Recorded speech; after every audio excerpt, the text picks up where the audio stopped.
Okay, welcome, Brian. Thank you. Thanks for being here, brother. My pleasure. You got another person calling you brother. Yes, indeed. Oh yeah, you said in your interview with Cornell West, Yes, he yes. called you brother. Yes. Was that your favorite? Was that like the highlight of your career? I reckon it was probably that alongside Slavoj Žižek calling me comrade, which I very promptly responded to him by saying that, well, comrades only apply to fellow travelers, and I'm not sure if I travel with anyone. Yeah, you've had a lot of heavy hitters that you've interviewed. What got you down this road? I think there were really a couple of reasons. The first was that I'd always been a very argumentative person. I'd spent large segments of my youth basically doing debating, competitive debating, public speaking, coaching, adjudicating, and doing education work related to debating and oratorical, delivery and training at large. But then what I also realized when I was spending my time, in Oxford, partaking in student politics, and that's a second reason. Student politics had often felt so serious and yet also so trivial because the stakes are so low. And one thing I started thinking more about is, well, student politics is trivial because it's insular. It doesn't look outwards. It doesn't engage with the world at large. So even though everyone and all tends to focus on what's going on, say, in the Oxford Union, which is, for context, one of the oldest debating and public speaking societies in the world, there wasn't really much talk and conversation in Oxford as to how student politicians, student activists, and student journalists in Oxford could make an impact on the world outside that microcosm. And so what got me thinking about this then was really an episode in which I interacted with Jordan Peterson in 2018, and I asked him a question, which sort of went viral, not just on YouTube, but also Bilibili.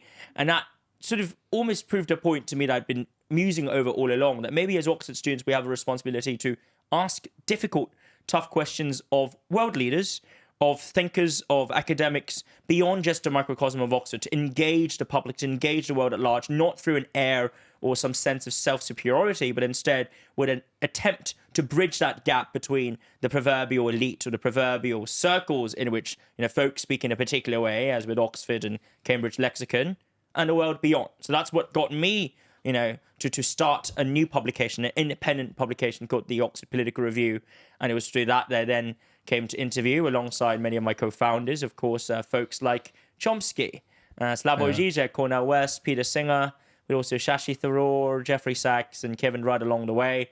And, Gina McCarthy, who used to run the EPA in the US, the Environmental Protection Agency. She was a splendid guest, that we hosted her for, a private conversation on what she felt about Donald Trump's candidacy and the implications of that as well on the world at large. So really, that was just the first year of our operations in 2019.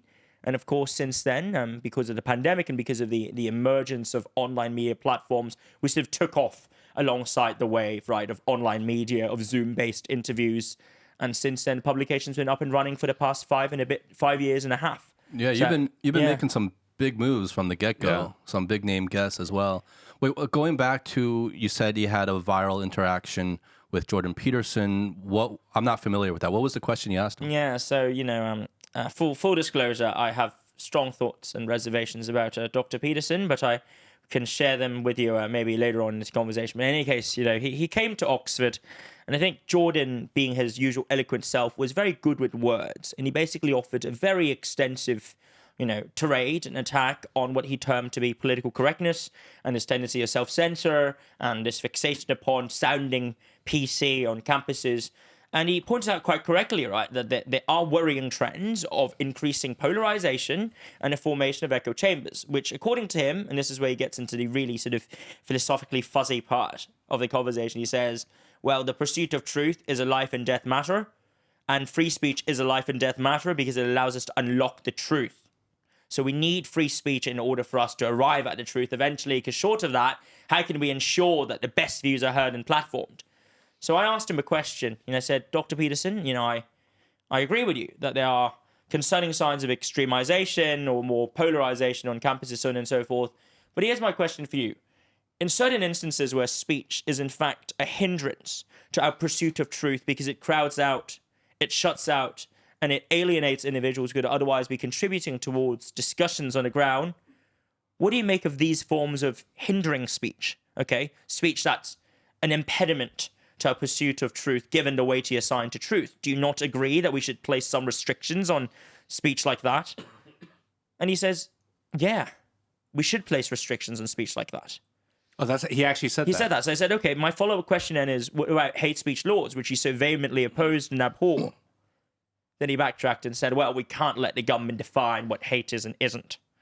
Which, as we all know, isn't really all there is to discussions over hate speech laws, at least in well-functioning, democracies where you'd expect parliamentary decision-making and deliberation to be broadly accountable, even in non-democracies where we do trust governments with regulatory capacities because they have the need and a mandate of serving public interests and also catering to the needs of the grassroots that they protect. I mean, one way or the other, there are imperfect but broadly intact mechanisms to ensure that hate, especially in instances where it's clear, it's uncontroversial, and just fundamentally, profoundly disturbing, should be reined in some ways. So examples of that might be neo-Nazi symbols being displayed in a Jewish dominant or majority village. Or alternatively, someone shouting xenophobic and, ethnic Chinese targeting speech in places that are populated by Chinese residents in America or in the West. I mean, these are cases of evident hate speech that I do think lines can be drawn over, even though, of course, by and large, we must be careful that we don't empower the state to go in directions of overreach and also overinterpreting hate to pursue their own political ends. But I think that's the argument against it, right? Is like, it's a slippery slope, that slippery slope argument of where do you draw that line? That's fair, Justin, but a lot of things in life are slippery slopes, right? And calibration, figuring out where the balance lies, that's where the devil lies. It's the details that matter. Like just a random example that comes to mind is like medicine. So you could say like, I could give you enough medicine that you would OD, and that's a very slippery slope. Yeah. Do we ban medicine? No. Right? So these are just, I think, like, it feels like there's a lot of false arguments that people use from a rhetoric perspective or polemical perspective, but it's not really trying to get to the truth. They just want to win the actual argument because social media, the news, like, you have to win to get your side. And then I also wonder, like, people like Jordan Peterson or different politicians, like, how much of what they say or represent publicly is actually what they really think. Because there is also a lot of posturing because they have to go, you'll take a harder line to get what you really want. Or they're speaking to a particular demographic and audience. Like, if you put that person in a lot of different environments, what would come out? What are they really thinking inside? What would be perfect? If we could have a perfect world, what would it be like, etc.?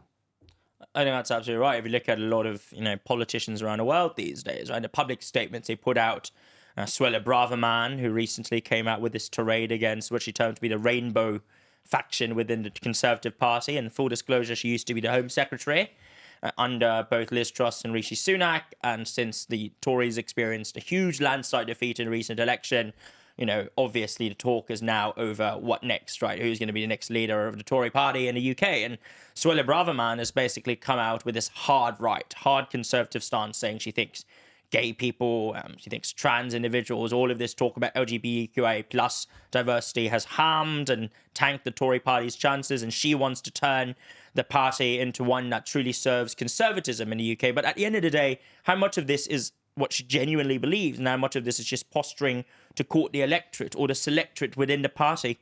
That is really the million-dollar question. And the same could be said of diplomats as well. Right, we don't need to go into detailed examples of diplomats using very vociferous rhetoric, haughty language and words to chastise and chide the other side, right? And very often, I'd say, they're not playing anymore to external audiences. It's about domestic audiences that they're catering to in this era where everything and all that they say is broadcast via YouTube, Facebook, social media platforms, So the lines between externally oriented diplomatic communication and internally oriented speech, right, and what we call domestic communications is increasingly blurred for many countries. Yeah. So I genuinely think that's a salient phenomenon. Yep. So you would agree that that's, to sum up the basic state of international politics right now, is that there's very little public discourse in terms of actually trying to come up with solutions, and it's more just posturing, pandering to your audience. Meanwhile, maybe in private conversation, maybe, leaders of countries or politicians, government officials, they might be having more productive conversation. That's the hope anyway, but at least that's not public. And what like is shown the back channeling stuff? Yeah. And what is shown publicly might be very different than what they're, maybe engaging with privately. I think that's the hope, but I'll say a couple of things here. The first is that, in terms of just international politics at large, what we're seeing today essentially is a rapidly shifting dynamic in the world where from a unipolar moment that had been largely established subsequent to the Cold War, what Francis Fukuyama would gleefully describe as the end of history. We saw 3 decades, right, of basically uninterrupted, or maybe 2.5 decades of uninterrupted and consistently dominant strength from the US as the sole superpower in the world post 1990. And yet what we're now witnessing, especially over the past 10 years, is the rise of potential. And I emphasize potential because I don't think there's been a successful challenger to American dominance in a military sense and in a financial sense. But we're seeing a lot of potential challenges, and some of them have made it quite far and significant inroads economically, financially, and even geostrategically, namely China as a foremost, once purely regional and now increasingly globally anchored power. And I would say China is a regional military power with global economic influence and also rising strategic influence and presence in global governmental and also multilateral institutions. That's China. So I think on a very fundamental level. Sorry. Who else? You said a lot. So who are the other countries that are vying at maybe in some particular area? So I certainly think Russia's, not a rising, but it's always been there and it's become a more aggressive and also proactive military power. At the very least, it's not a purely regionally contained power. It's got ambitions and aspirations in relation to vast tracts of Eastern Europe, which it terms to be a part of its near home or its own proclaimed sphere of influence. And then there's, of course, the EU, which really is struggling to and straining to find a new role and position for itself. But it's also become clear, especially through the likes of Emmanuel Macron and also prior to him, Angela Merkel, that Europe is not willing to be merely a sort of subsidiary vassal, right, to America. That Europe wants strategic autonomy and wants the ability to call its own shots. We're not it or they as a collective of over, of 20 odd countries can do so is another question, but it is clearly a yearning for that sort of recognition. So that's an interesting thing. What's like an example of something that the U.S. dictates globally that might not be in the best interest of the EU and where they actually don't want to be subservient to the U.S. on? I would say that two, right? The first is the rising protectionism that was really sort of put into place by Trump, but largely continued by Biden in relation to the Inflation Reduction Act, the IRA, which is almost very aptly named in some ways. The IRA, which pressed for the relocation and, in many ways, the redomiciling of investments of capital deployments back in America, where America is trying to build up, as it should, more industrial opportunities, more job creation for workers in the Rust Belt. Is this the whole de-risking, decoupling conversation? It's framed as such in part, right? Okay. And it's also, in other terms, couched in terms of sort of economic revival and providing jobs for American workers. What's that term, though? It's something industrialization? There's like a reindustrialization? Term. Yeah, reindustrialization. Yeah. So America's trying to reindustrialize, and obviously this doesn't necessarily bode well for the EU, in which not only are there numerous industries where there's direct competition, so talking about electric vehicles and automobile manufacturing, for instance, but also indirectly the sort of financing costs and the capital costs that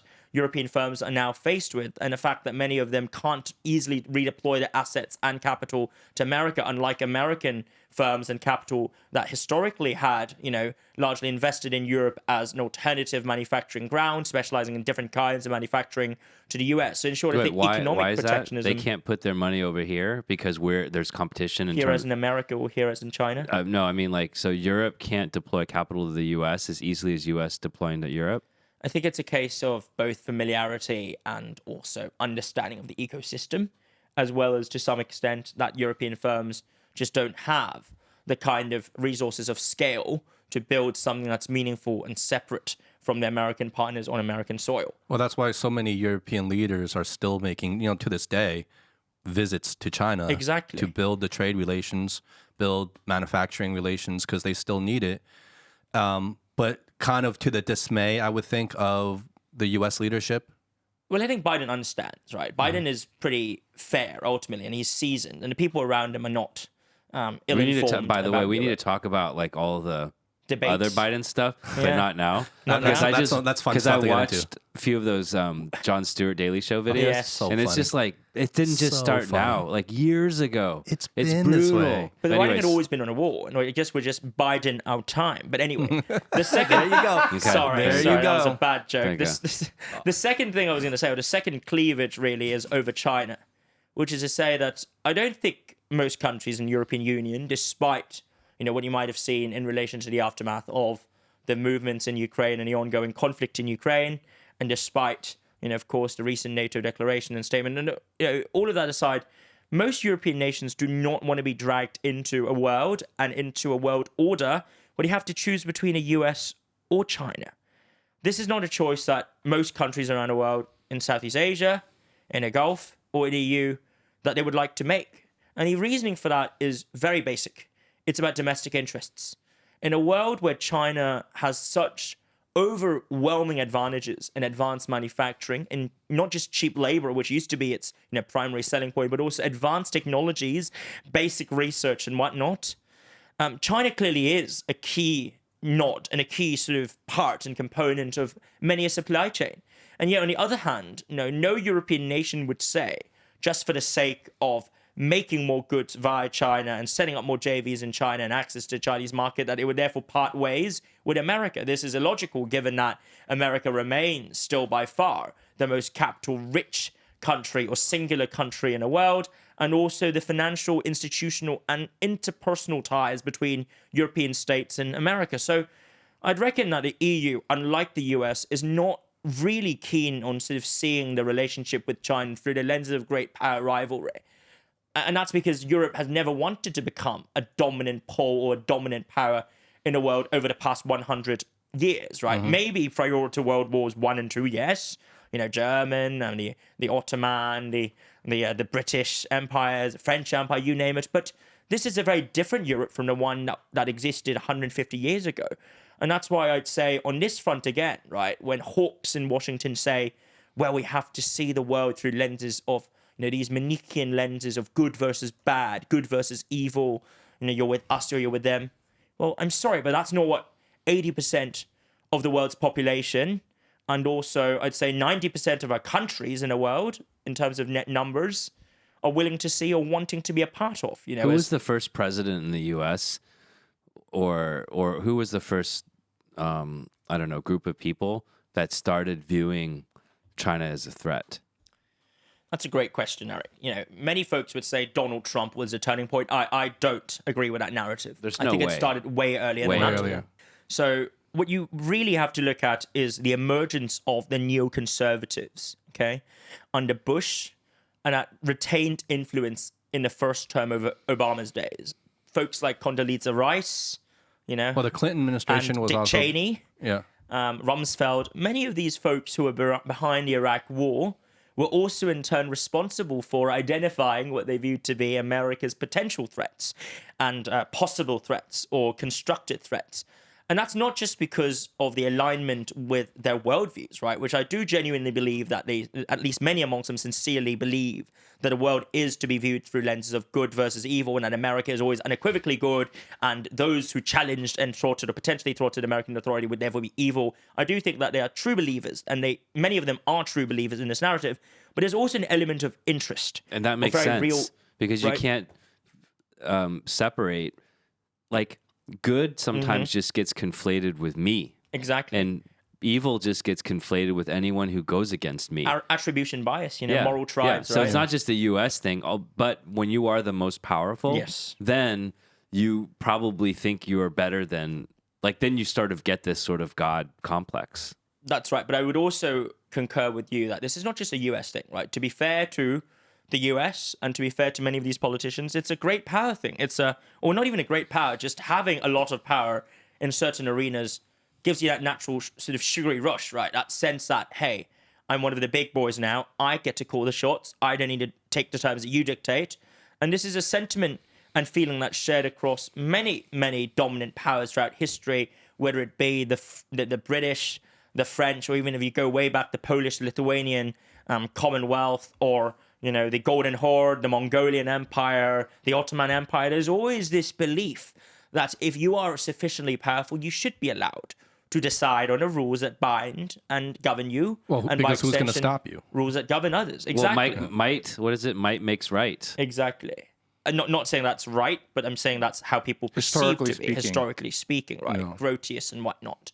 So going back to your question, I'd say it started with a neoconservative lobby and movement in the early 2000s, and then it sort of morphed into, and seeped into other circles that were less neocon on, say, the Iraq War of Afghanistan, but were also increasingly, driven by the kind of Clinton-esque or the Bill Clinton, Hillary Clinton-esque ideals-driven conception of foreign policy. And I genuinely do believe that Bill Clinton had wanted to, at least in the foreign policy arena, maintain some semblance of commitment to democracy promotion, as with Jimmy Carter in his own ways. And yet, obviously, by the time we hit the sort of late 2000s, a lot of that morphed into an aggressive sort of whatever it takes, whatever the costs worldview, powered by so-called democracy promotion. And we saw this being applied in the Arab Spring, quote unquote, right? Which I don't personally think was a spring. I think it was more like a winter that led to a very protracted winter of discontent, civil war, and ethnic strife. But we saw democracy promotion and its follies, play out in full in the first 2 decades of this very millennium. And concurrently with the 2008 global financial crisis and the economic, malaise that rocked America subsequently and the West at large, I suspect there was what was going on, this sort of confidence crisis, the sense that a worldview of the Western liberal order being so infallible, being so perfect, had suddenly come crashing down. It all came crashing down, right? And that vacuum that was created required filling. So what was the alternative then, right? And that was a question I think many American politicians were wrestling with during Obama's second run. So Yeah. wait, no, this is really awesome. It's just like my intellectual capabilities and knowledge is limited. But like backing up a little bit, right? So because like you mentioned the vacuum. So basically like this world order that's powered by democracy, we start seeing flaws. Yeah. And then it sounds like one of the pieces of evidence is the Arab Spring. So what was that? Can you describe that a little bit? So like we were trying to push democracy into some of those Middle Eastern areas, and there was some pockets, but then it ultimately failed. So I think I would recalibrate what I said just then. To be very clear, I do not buy into the narrative that all sort of attempts to change regimes and governance structures in the Middle East, that all of that was just the doing of America. I don't buy into that. I think that's a reductionist account, right? People have agency. The folks living in, Tunisia and Syria and Libya, you name it, they have and they had agency. And this also applies to, folks living in Kyrgyzstan, Ukraine, Georgia, you name it, right? There's agency on the part of these folks who wanted, as they should, better governments and better governance. And yet at the very same time, I would say what's relatively indisputable is that they were egged on, encouraged, and often aided by folks who were sympathetic towards their causes with a view and with the overarching narrative and spin that they would welcome a spring of rejuvenation through the uprisings, through doing away or attempting to do away with the pre-existing governments. And the case in point being, of course, Egypt, right, where they got rid of, the Ancien regime. And then came, very much like the French Revolution, another Talking about regime, coups, so to right? speak, right? Coups. But in terms of like, let's say the U.S. involvement or intervention in these areas throughout, I guess, modern history, do you really believe that it was mainly about spreading democracy, or do you feel that that was just the rhetoric? I think it's a bit of both. So certainly there is an element of cynicism in it, and that it's a very useful narrative to use, right, as an instrument of justifying and rationalizing the actions adopted. But having interacted with many friends, many scholars from the States, I would say that there are many who genuinely think that democracy, for all the flaws and misgivings one could have about it, is a superior and an ideal, method of governance. But the trouble with this narrative, as I often point out to them, is that it conflates unduly the argument that bad governance can be bad because it's instrumentally undesirable, because it's ineffective, because it's corrupt, all of that, with a view that therefore democracy is a panacea, as a sort of antidote to all of these problems. Whereas in practice, what we really should be looking for across all countries in the world is good governance. And sometimes good governance can indeed and should be achieved through democratic institutions, elections, suffrage, you name it. But at other times, there are other systems that also work in delivering good governance, meritocracy, a bureaucracy with accountability and checks and balances within, and also policy making that's driven by facts and science as opposed to the whims of the people. Now, I'm not advocating a sort of anti-democratic, anti-popular opinion spiel here, and that's because I'm often very mindful of the fact that different countries and cultures work very well with different political systems, right? And there's no one shoe, one size fits all narrative and also model of governance. And yet, somehow, whether it be folks who say, oh, Western democracy is broken, or folks who say Western democracy is the only way, this sort of bifurcated, unnuanced, and also uncaveated optimism, okay, you could even say it's hubris in relation to one way of governance, has certainly surged in international discourse over the past 20 years. Yeah. And people are now saying, it's my way or your way is bad, my way is good, and we'll win. But really, you think you'll win? It's lazy thinking. Well, you mentioned a couple of things. So one is like democracy or any form of government is not a panacea. No. And I mean, I think that's true. And also that what is democracy, right? Because, for instance, as a very concrete example, being very data-driven in terms of how you handle COVID is not necessarily linked to like a democratic government, right? Because like the U.S. made all kinds of effed up decisions, I'm sure, because these are very, very complex. Or the UK. Yeah, issues, well, right? I think to that point, and I think you're making a brilliant point, and please continue. But I think there's so many things just like that people, like almost like a lazy reflex, just associate with democracy that isn't necessarily mutually exclusive It's to a dogma, democracy. right? Yeah. It's just basically saying like, oh, like, you know, whatever God, Christianity or Islam, like that's the be all and end all, and it's almost just like a symbol. But it's much more complex than that. And when you think about like democracy, like what is it actually? Yeah. Like it just doesn't make any. It's just like saying, you know, a corporation. I have a large corporation has a business unit structure. So what? I mean, it's just It's not a even so label. much, I think, democracy as the concept, because there's probably a clear definition of what that is.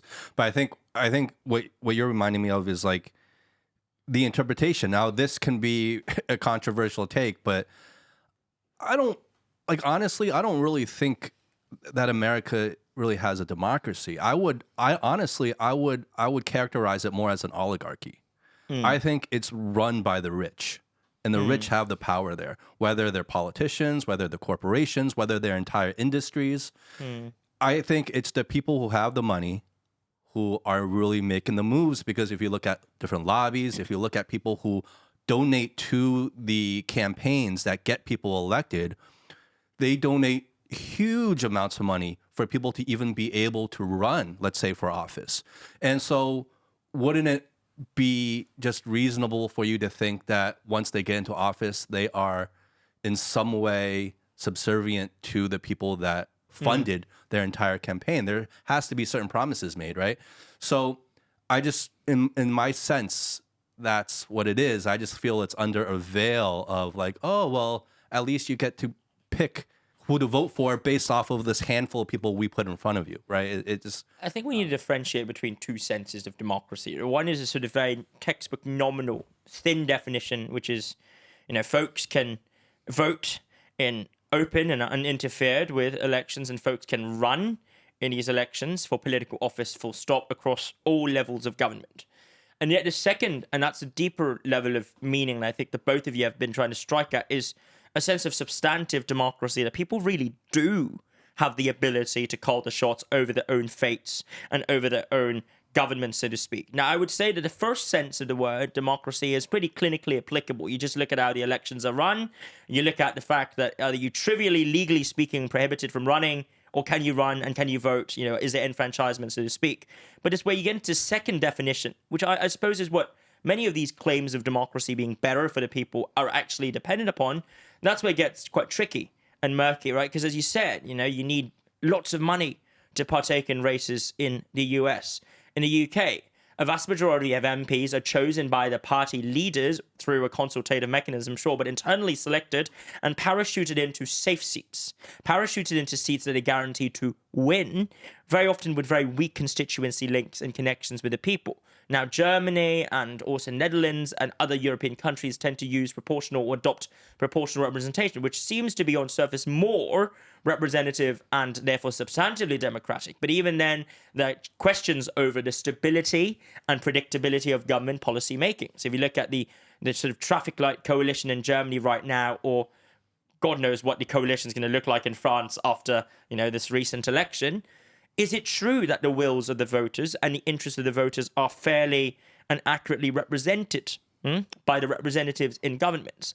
I'm not so sure. Now, at the very least, yes, it's true that voters can vote these people out in theory and in practice. So, for instance, with Trump, who was absolutely awful in the way he handled the pandemic and also the economy in the last year of his tenure there, obviously, despite, his support from big businesses and very powerful donors and all that, he ultimately lost out to Biden. And yet this time round, if you look at this sort of attitudes and opinions, and I know when we talk about this in due course, this time round in the States, the extent of support that Trump is getting is not just from powerful and wealthy backers and donors, it's also from a lot of folks who are frustrated with what they take to be the ineffectual economic policies pursued by Biden in relation to curbing inflation. So, in short, I do think that even when it comes to substantive democracy, there is merit. There is merit to the argument that, hey, at the very least, you can vote without interference, without impediment. But the extent to which that is, undermined by powerful lobbyists, very wealthy donors, and also other restrictions like access to media platforms and also misinformation propaganda. I mean, these are all forces that are so endemically entrenched now in American politics, but also in many Western liberal democracies, quote unquote, that it's unclear if they are genuinely for the people and by the people, even if they're nominally of the people. Going back to the definition of democracy, and you're much more educated on this than I am. I'm speaking really just as an ignorant layman, but that seems to me like a really big failure in the idea of democracy, that the two choices are two candidates that really nobody wants, because there are more people that would want to run. Oh, why not just hear them out? And that's largely because, I firmly believe that a lot of nominally and procedurally democratic institutions have been hijacked, captured, and dominated by interest groups that naturally have more resources, more influence, more power, and capability to not just skew the playing field when it comes to campaigns, but also, manufacture consent by altering what we consume, by curating what we read. And I'm not sounding like a conspiracy theorist here because I believe in conspiracies. I don't, right? I certainly think that alt-right beliefs are not the way to go in combating elite capture. But there's some grain of truth and some grain of validity to the grievances expressed by a lot of populists we see around the world, right?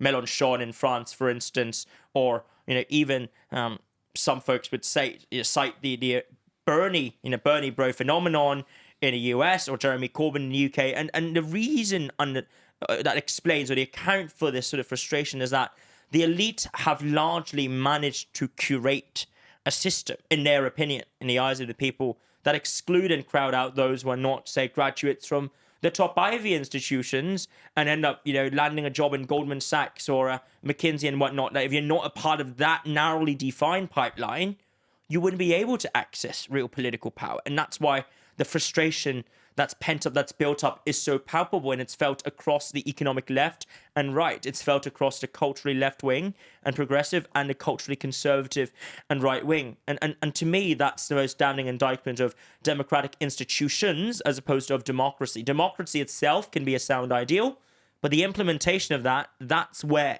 the devil lies, right? The details of implementation. And if indeed democracy is used as a shell, as a spiel, as a means of justifying undemocratic practices, then I'm sorry to say, but that ain't no democracy in practice anymore, even if you can still say, we can vote in open and unfettered elections in nominal terms. And of course, the same thing in terms of the theory of a system versus the application of a system.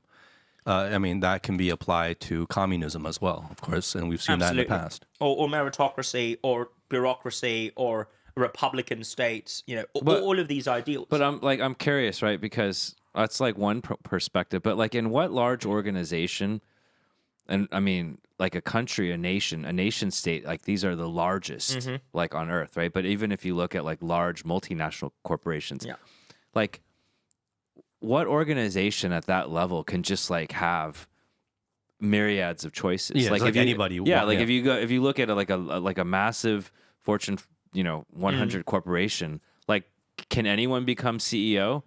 So what does it actually take to become the number one person? Like what would you say, like, ideally would be, like, let's say, like, non-politically, right? Or like political relationships just being one factor. Because let's say you had all of the credentials, but then no one liked you. Well, that wouldn't work either, because we're talking about human beings. We're not talking about a machine, right? But if you look at, like, either a CEO or, like, the head of a nation, what are the things that actually should go into choosing this person? And then how many people, like, should be on that ballot? Because Justin's arguing that, like, 2 who are, like, 80 years old, then there's something broken, right? And I think all of the, like, Jon Stewart, like, all the, like, the different shows and the media are kind of highlighting it's really fucked up when America only has these 2 choices, right? But what should it be like? Yeah. So I guess one level or one layer to that question is, what are the ideal characteristics of a sound leader? And the second question is, how do we get there? I'll start with the easier one first, which is, what exactly are these attributes, And to me, there are 3. The first is, determination, a willingness and ability to see things through and to implement without doubt or question at times when you might well be going against the grain and popular, will, so to speak, to make tough choices and difficult calls, so to speak. That is a sort of innate tenet of leadership that's necessary, that you can't just turn to the people and cow or capitulate to them whenever. But on the other hand, and this is where the second point comes in, you've got to be a great listener and also understand and grasp the pulse on the ground. Because otherwise, you end up a bit like sort of the Kate Winslet in that very interesting Netflix miniseries, or HBO series, sorry, I think it's called The Regime, right? Oh, I haven't watched that. And yeah, essentially, you just don't listen to people who are pointing out very obvious truths to you because they grate your ears, right? The idea here is that you only want to listen to sycophants. That's no good. You've got to understand both the merits and demerits, the strengths and weaknesses of your policies, but also the complaints and the suffering and the plight of the ordinary man, the folks on the streets. Because short of that, you're not governing. You're just, at best, right, sort of, pontificating and imposing from top down. And the same applies to companies as well. If you don't know how your grassroots workers on the front lines feel about the managers, about the company, and you sort of issue these dictates, right, these dictated orders that you think they have to pursue and they will implement and they must implement, then it's only a one-way street with you, at the helm of this entire ship, over micromanaging, or alternatively, worse yet, not understanding what's going on beyond your grasp and reach.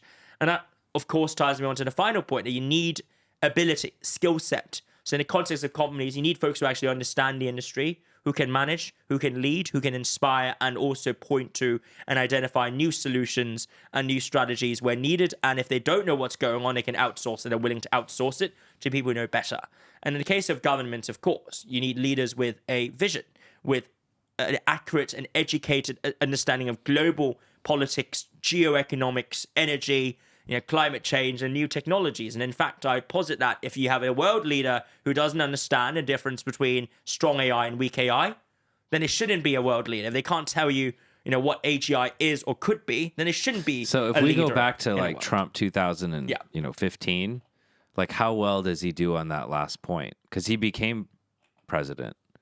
But, like, if we go back to like Trump back then, like, how did he become president? Like, if there was one factor that got him elected, going back to sort of some of Justin's comments, was it special interest in, like, like powerful groups that got him elected? Or was it his ability to actually appeal to, disenfranchised, like, pissed off, like, people? Or a combo of the both, maybe. Well, I mean, but which was more? Of course, it's a combo, but, like, which was more important? One, the times made him, right? The times, not the publication, but the times that he was in, and a world that he was inheriting from the sort of liberal metropolitan elite that was rallied and railed against, right? The idea that the system, this nebulously termed establishment, has been so chuffed and so, self-congratulatory in the eyes of the ordinary men on the streets, right? That's something that really ticked off many who were suffering from the consequences of mechanization of labor, automation, displacement through other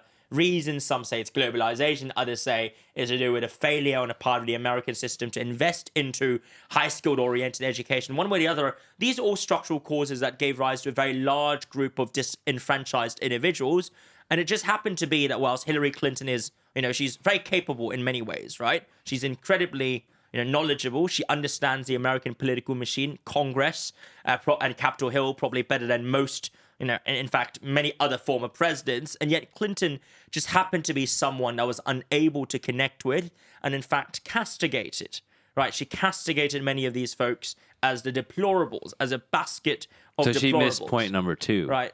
That's point number that strategy backfired on her. It backfired. She missed point number 2, and in terms of the times that Trump was in, that was point number 1 for him, right? He was lucky in virtue of the context and the times. And last but not least, to give him some credit, he was very good at deploying misinformation, constructed information, fabricated information to just muddy the waters in ways that really, shifted the attention of many, not just of the voters, but many in the commentariat, many in the intelligentsia, into not taking him seriously and in exploiting the emotions and tugging at the heartstrings of those who really did want to make America great again with him.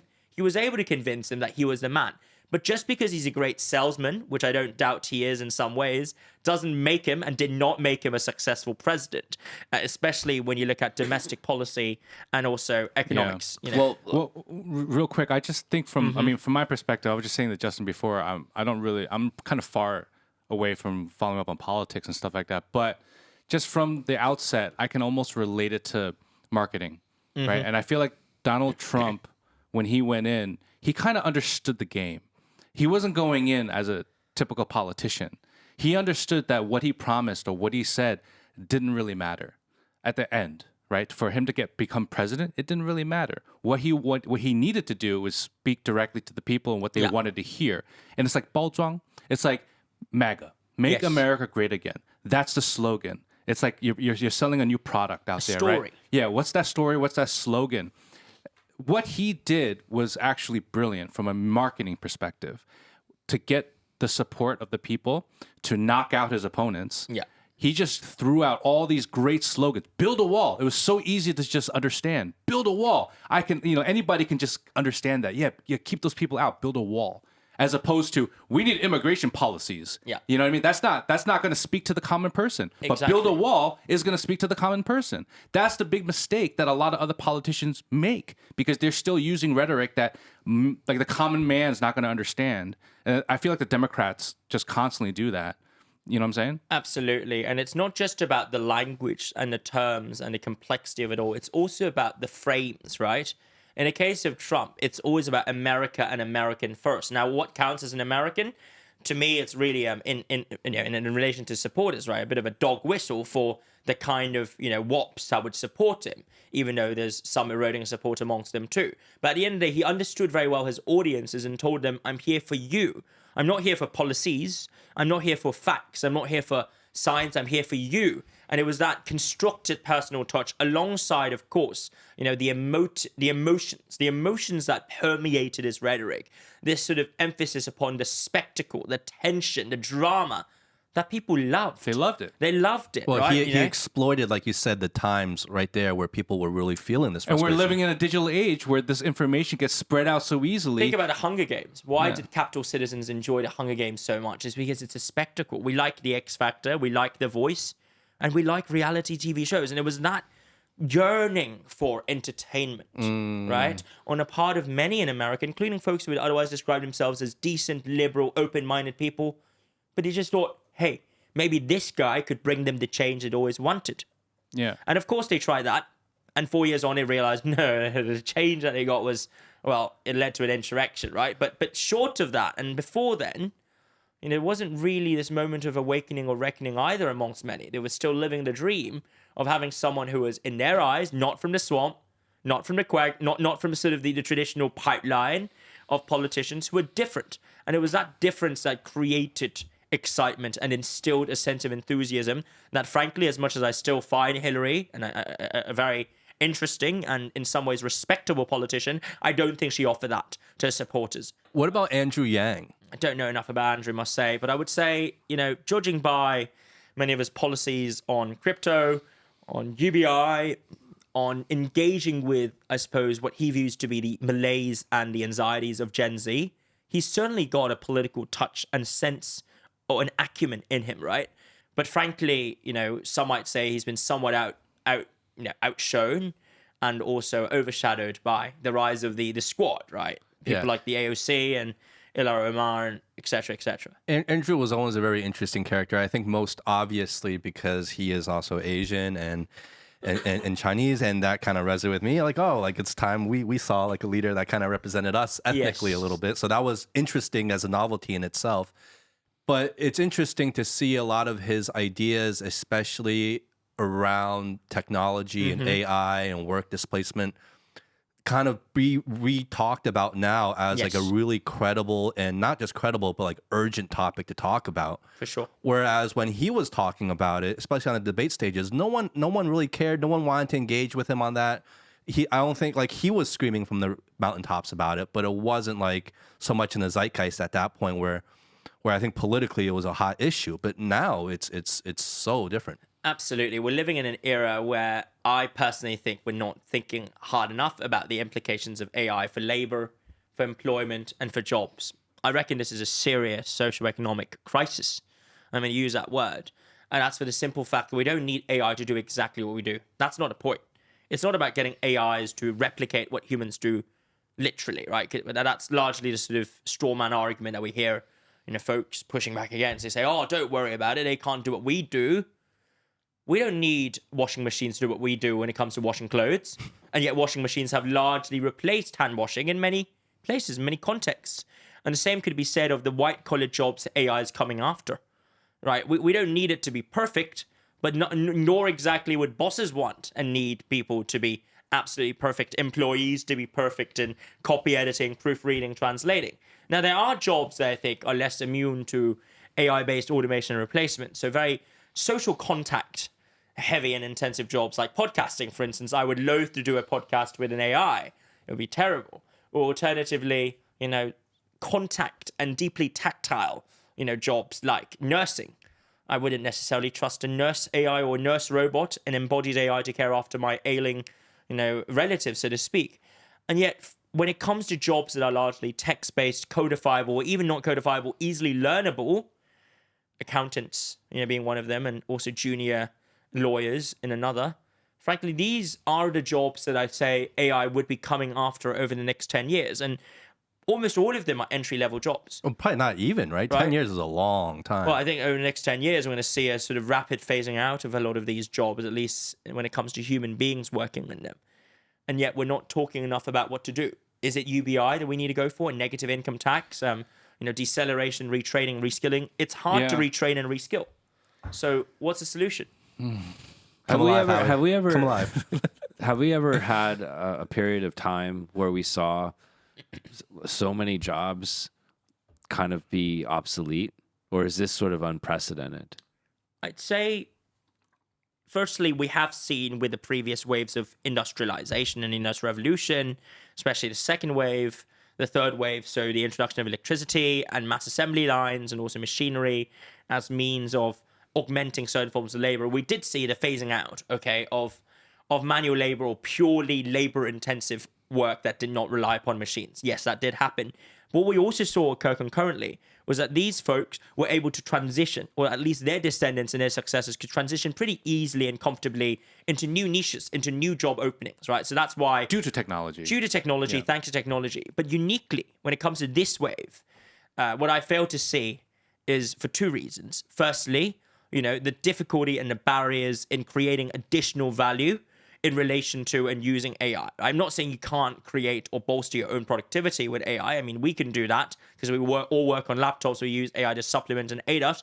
But for many kinds of jobs where, frankly, if all it's needed for them is to press the button or type in a few lines of prompts using ChatGPT, they're not needed. Their employers could do that themselves. And that's why, for the first time perhaps in history, we're seeing the incorporation of technology into workplaces that is not on net labor productivity augmenting. It is instead suppressive or in direct tension with labor productivity. And at the very least, the direct comparison is clear. Using AI is more productive than using humans, at least from the point of view of employers.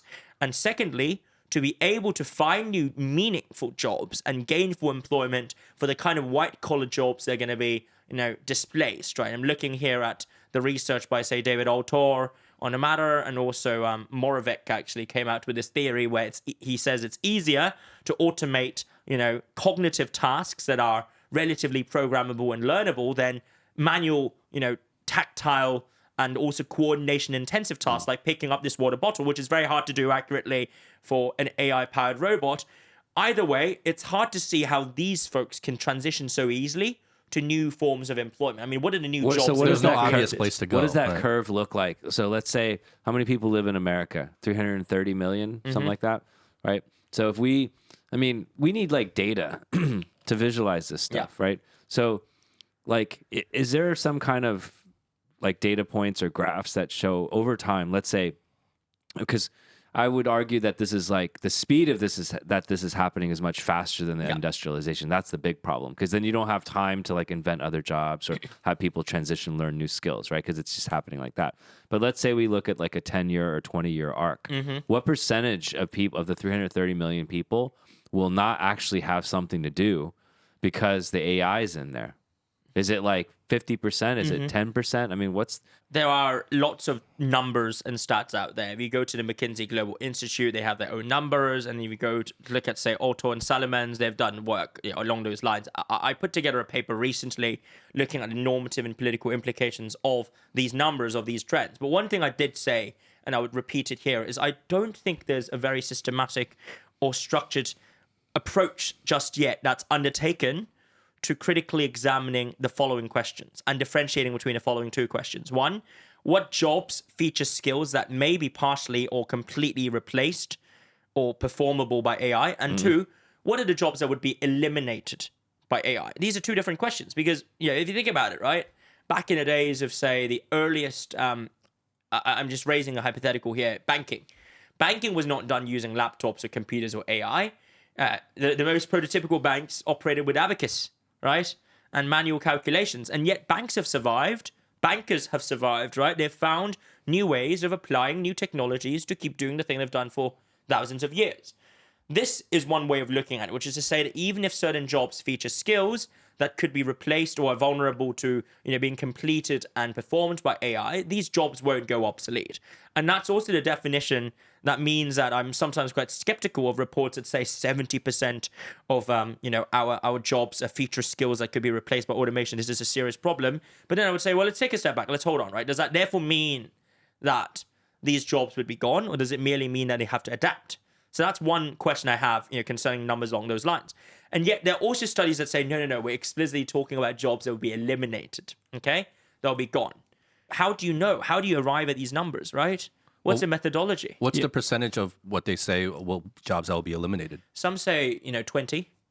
Others say it depends on country. So in more advanced economies and developed economies, some reckon it's going to be worse, right, than in the developing world where it's more manual labor intensive. But then they're also competing accounts. So I can give you these numbers, but they mean very little. Well, no, okay. So it's helpful to know that like people are thinking about this and understanding how do you define the actual problem statement. It's very, very complicated, right? Now, at a more granular level, is there data around what jobs have already been replaced? Because then you can, looking at anything into the future is going to be hard, not just for AI. If you're going to ask anyone, well, what's the stock price going to do of a stock? No one fucking knows, right? So I think it's also not an accurate argument to say like we don't know, because like you don't know the future because it's the fucking future. Even AI can't predict the future maybe at this point.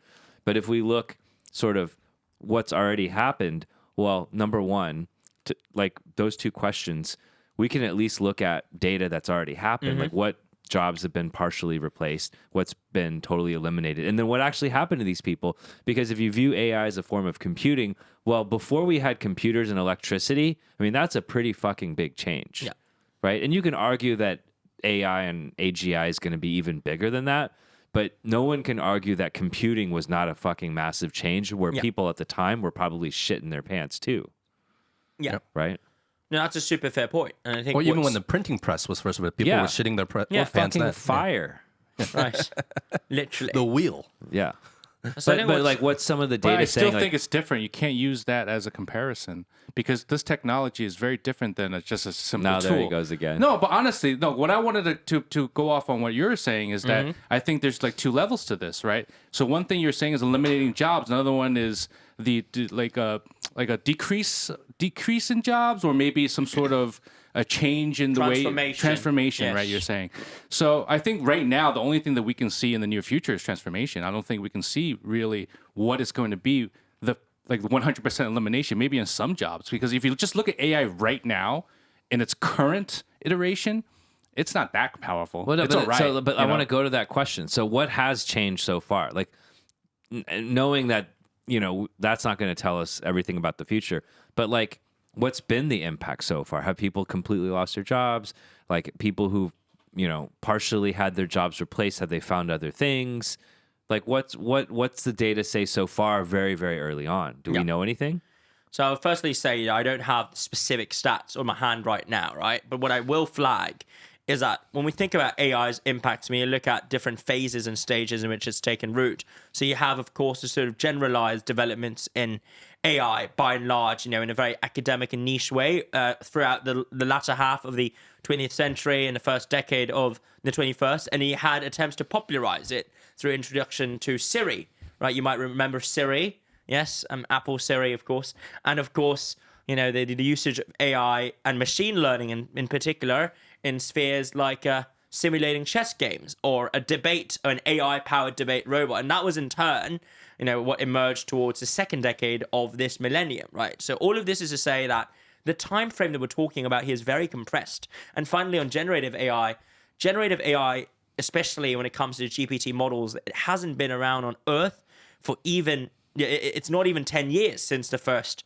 model came into effect, right? So we have a very compressed time frame here to work with. And that is why I guess a lot of the journal articles we would expect to see, maybe in 5 years' time, maybe in 10 years' time, just haven't come out yet because there isn't enough data point and evidence. But with that said, there are some trends that we can already pick up on.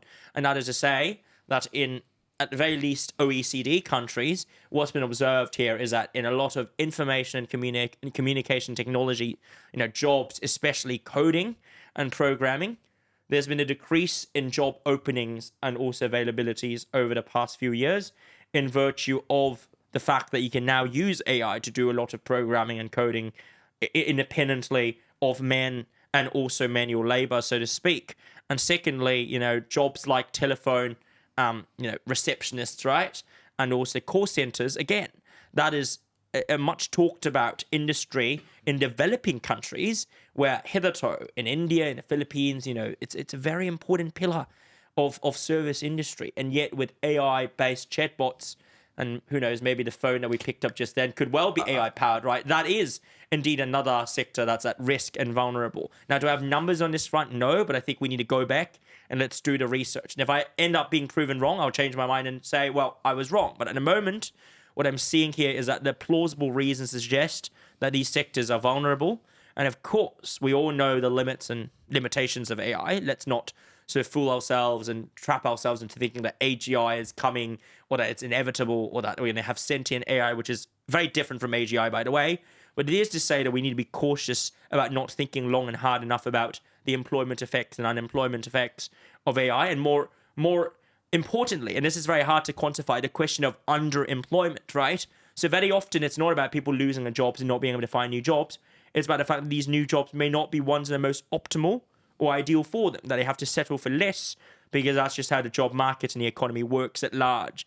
So I would say... so let me ask this. And again, these are like really hard questions, right? Like the fact that like you have some knowledge of it's amazing. It's like I want to ask you billions of questions. But in general, let's take the programmers, for instance, because this is so early. I agree. It's so early. It's literally like just happening, right? So... Yeah. But like those people who didn't get a programming job, well, so one thing you're gonna, I'm sure the data would tell us, even in the kind of the most recent period, is that the trajectory of coding jobs is going to look a little bit different, right? It's like if it was growing at a certain pace because of AI, it's probably growing slower. It's diminishing, right? Do we know what those people are doing now? Did they take a lower job, or are they completely out of work, starving? I mean, that's just kind of a very that's a kind of question. Concrete question. Yeah, I think that's a great question. And we need more economists to do research on this matter. Yeah. So we don't know that. Okay. Well, we don't know it completely now, but I want to go to another question that's related. Yeah. Okay. And back to our earlier conversation, because what we've seen is American politics has been, we just talked for like a long time about how American politics has been transformed in part due to all of the forces that caused lots of people, when they asked the question, am I better off now than I was 4 years ago, for them to say no. And it's triggered all these forces that we are kind of in the middle of right now. So when we go back to that period of time where people started feeling disenfranchised, et cetera, what was the top 3 reasons behind that? So for instance, like, was it technology and automation and factories that actually did this similar thing to people 10, 15 years ago and replaced those jobs? Was it the offshoring of the jobs, like the call centers to, India, Philippines, or was it like manufacturing moving to China, et cetera, et cetera? Like, if we look back to the population of people that are pissed off, right, and that are voting for, like, Trump, like, what was the reason behind that? Yeah, that's great. I guess a couple, right? So firstly, from the point of view of labor displacement, obviously mechanization and also offshoring of jobs have often been cited as the explanations of that. I'll just supplemented by saying that the offshoring of jobs isn't so much a feature of any singular country's fault. I don't buy that line, right? And that's because the American dollar dominance, okay, is built upon the logic that it is a net consuming country, and that ultimately, to maintain a circulation of USD, it must be the case, okay, that the USD performs better and more strongly against a vast array of other currencies. It makes sense for American exporters to move their operations to countries in the developing world. Doesn't have to be China. It could also be Indonesia, Malaysia, and India, to run factories there, because it's just so much cheaper. And furthermore, in the cases of some of these countries, they also opt to actively suppress the wages in order to retain the competitiveness and attractiveness for foreign capital and investment. So in short, this is not a US-China thing. This is an American economy, the sort of exorbitant privilege, right, that's often talked about in relation to the US dollar. So that's the background factor that's led to, of course, the hollowing out of the Rust Belt in terms of labor opportunities for manual laborers, blue-collar workers, and folks who used to have a job. I mean, Gina Raimondo loves talking about the fact that her father's factory closed down because it was relocated to China. And she brings it up in every single speech she makes in US-China relations, which gives you some sense of her priors, right, and where she stands on China. But furthermore, there's also a more structural problem that has to do with, in my view, the American welfare infrastructural system in many states, not all, but in many states, it is not a place where you could afford to get sick. It is not a place where you could afford to, to struggle medically, because the bills are frankly alarmingly high, right? See, there's no real safety net in many states, not all. I mean, California's safety net is, getting better, as some might say, and the East Coast is pretty decent. But there are just states where you don't have coverage in terms of medical insurances, support for accidents, unemployment, where it's pretty damn hard to be poor in these states, whilst if you lead a moderately comfortable life, it's a great place to be.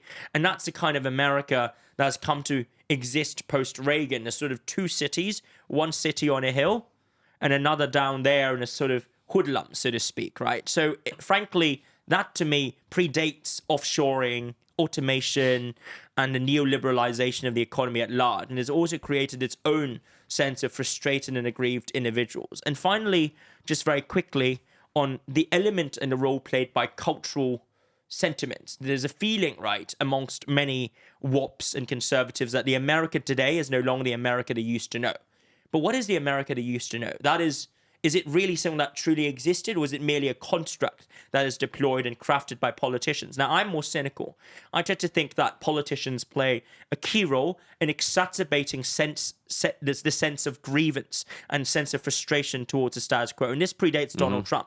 I'm thinking here about the Tea Party, Newt Gingrich, folks who drew upon, the same tropes that Barry Goldwater and George Wallace deployed back in the 50s, the 60s, and 70s. In that era, they transformed and took the Dixiecrat message and made it their own in framing issues of new versus old America as one rooted in values, whereas in practice, it's just a cultural war that started by the elite, started by the political elite, by the media elite, and that's in turn used to instigate people into taking up arms not just metaphorically, but sometimes literally, in order to wage their own causes. So the frustration is not just economic. And I'd loathe to reduce everything down to the material, because there's certainly an element of constructed outrage, of manufactured outrage. Take, for instance, trans bathroom. How exactly is the opening up or the setting up of a unisex toilet or bathrooms that could be accessed by trans individuals? Why is that a matter that should, rile people up and drive them to vote one way or the other? And yet in the UK, it's a talking point and a spiel that is used by both sides in a race, right? Labour Party says it wants to protect trans rights, and the Tories say it wants to do away with what it terms to be, insert this sort of caricature of trans individuals. Why is that an issue? Again, I think it's a non-starter that is stirred up and framed as an issue because some folks in the establishment need, a sticking point, a talking point to distract criticisms of themselves, right? To deflect. And that is the same sort of case in point and strategy that's often used by both sides of the aisle or all parties in the UK, right? The strategy of bringing up something that really distracts, the public from the issues of their own party, So in the case in point being one where when the Labour Party, didn't want to engage with a question of defense policy, yet the Tory party repeatedly invoked and brought up the idea of Trident as a way of refocusing and reorienting voters' attention on Labour's defense strategy, which is obviously a weak point. So I would say in many ways, this sort of distrust and mistrust of the elite is as much a reflection of genuine economic malaise and uncertainty as a manifestation of deliberate choices undertaken by the powerful to nudge people to think in certain ways. And if you look at America, climate change wasn't a partisan issue 40 years ago, but now it is. Why is that? Right? That's true. Well, then you never have to solve anything if you create grievances, right? You can always win the argument. Exactly. Because if you point fingers. Yeah. It goes back to what we were talking about earlier. Nothing's really about the solutions. It's more about speaking to your audience and playing on those grievances, right? To win elections or gain favor. I know you don't have a crystal ball. Which candidate do you feel would be better for U.S.-China relations? So this is a great question I keep getting asked over and over again. There's certain structural forces and structural similarities that won't change. And that is, for instance, that Capitol Hill and also to a lesser extent the rest of DC have broadly settled on a view that China is a strategic rival, if not worse, to the Americans and to the American establishment in particular. And this is only understandable because, again, whenever America and the American political elite feel challenged by an ascending power, just look at what it's done to, setting aside the Soviet Union, but what it did to Japan in the 1980s, right?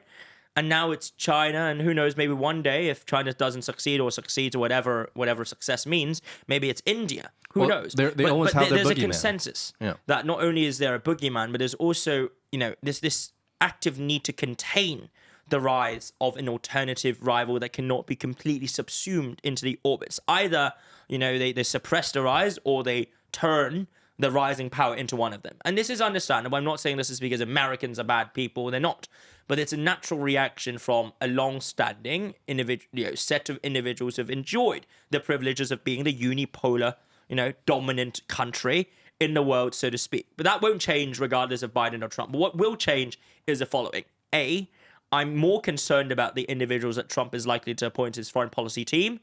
And that is to say that from the point of view of peace, of regional stability, of ensuring fair and even engagement between China and the US, I would say that Trump has a roster and raft of individuals that have very strong and ideologically predisposed opinions about China, to which he might end up devolving a lot of the power and say over China.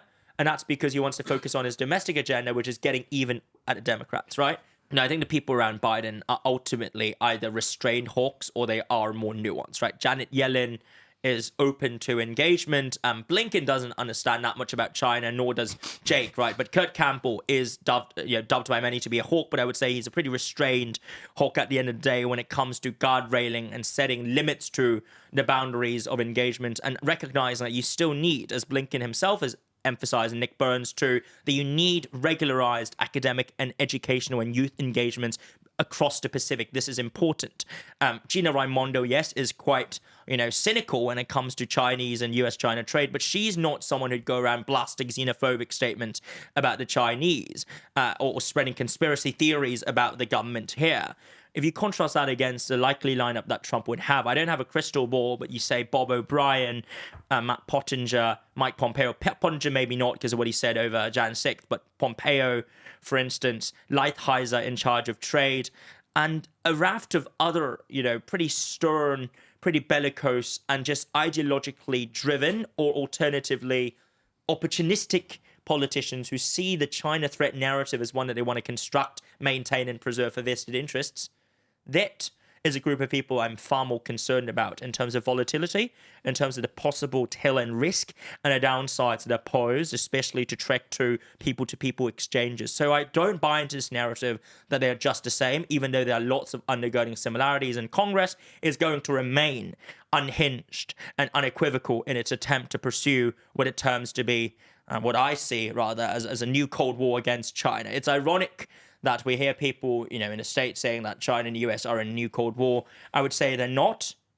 But then there are folks who would benefit, not just in America, but also in China, from a new Cold War, a new standoff, a new, this antagonistic rivalry that fuels and sorry to cut you from off. which they can profit. Yes. But why wouldn't you say it's a new Cold War? It feels like one.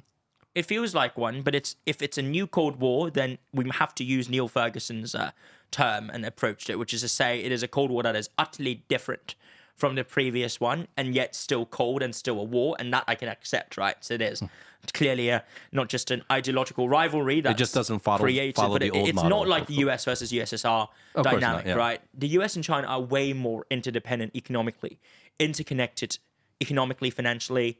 There's no way, for instance, if there were another recession, touch wood, that doesn't happen, but if there were another recession in America, there's no way that the US, Fed wouldn't go to the Chinese PBOC and ask for assistance or help in relation to bonds and debt. And if there were a macroeconomic crisis around the world, there's no way the US, Treasury and the Chinese Taizhengbu wouldn't sit down and talk together about the need to stabilize the macroeconomic dynamics and also dimension of the global economic order. That there is still room and very much a substantial need for cooperation, that I truly hope that if the governments can't do it, at the very least the peoples of America and China, especially the youth, especially the Gen Zs, on which I wrote previously in a Nikkei article, that they can take up the torch and keep the dialogue flowing. Because I do not, for one, believe that the American or Chinese people, as heterogeneous and diverse as they are, must be at loggerheads with one another. Absolutely not. There's so many similarities between the Chinese and the American people. Our belief in grit, our belief in getting things done and striving and aspiring. It is really, no need to demonize entire peoples. And yet the politicians, the political elite, especially those who benefit from powerful military-industrial complex lobbying groups, they benefit from demonizing the other. The media as well. The media, often funded again and bankrolled by the powerful vested interests, or alternatively controlled by governments, one way or the other, right? I'm not just saying this is all America's fault. What I am suggesting is we need more constructive doers and folks who are willing to solve the problems and to fight the world's fight. Because frankly, from AI to climate change, from pandemics and public health challenges to macroeconomic stability and also cultural and arts preservation, all the way through to what our future looks like for the youth, these are all areas where both China and the US have more in common in the problems they face and have more to gain from working with one another as opposed to against one another. And that is really a point that I'm trying to convey in my writing, my advocacy, and also in conversations with whomever would listen to me. I think that's beautifully put, and I couldn't agree anymore. To that point, because I know you have a heart out, I just want to finish on this. To basically what you just said, and speaking to the TED Talk you gave about, do we have any self-agency in the geopolitical era? What can we do on an individual level to make things better? Is there anything we can do on an individual level? I think the key is, firstly, keep faith and keep hope. Not saying that we should be Pollyannish and think that it will all work out, but at the end of the day, we need to believe in two things. One, that the world can get better, and in brackets, it won't get better if we don't believe that. And secondly, that we can help make the world a better place, even if it's just by the smallest of actions, by the simplest of words, and by gestures that may not make much of an impact and yet reflect sincerely what you truly believe and think. The second step, more concretely, is let's have more conversations. Back-channel conversations we were talking about just then between governments and politicians. Track to people-to-people exchanges that have weight when it comes to artificial intelligence regulation, public health, anti-fentanyl coordination and crackdown, but also, on terrorism, for instance, dealing with cross-border threats. All of these are issues where China and the US can, get along and find common ground. And if the politicians won't do it, don't want to do it, let's have the people, especially the academics, the scientists, and beyond that, of course, the thinkers in America and in China, let's have them come together, work together, and talk together. And finally, if we look at, the attitudes of the youth in the States, according to the Pew Research poll, it's not all doom and gloom. The attitudes of the younger generations in America, especially those aged 29 or below, towards China are substantially less negative and less hawkish than those of their 65-year-old plus counterparts. Oh, yeah? And that's to say, I think the future has hope because the youth have hope. And frankly, the youth have more in common, between Chinese youth and American youth. They have more in common with one another than differences, right? They both enjoy using TikTok or Douyin. They might go on social media platforms. They use Snapchat and Xiaohongshu, right? They are a very plugged in and digital native generation, benefiting largely off the rise of AI from the point of view of consumers.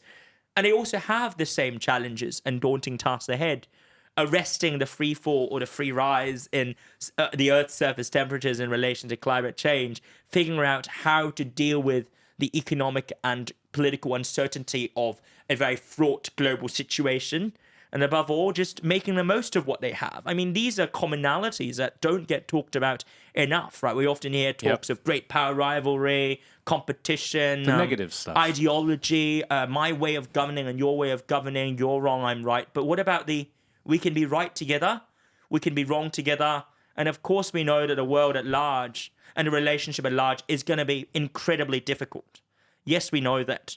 But that doesn't mean we oughtn't try, and it certainly doesn't mean that we should give up and succumb to the temptations to be ultra-nationalists on one side and just chauvinistic militarists on the other.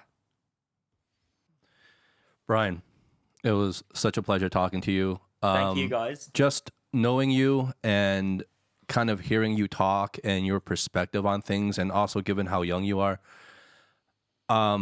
it's such a breath of fresh air for me.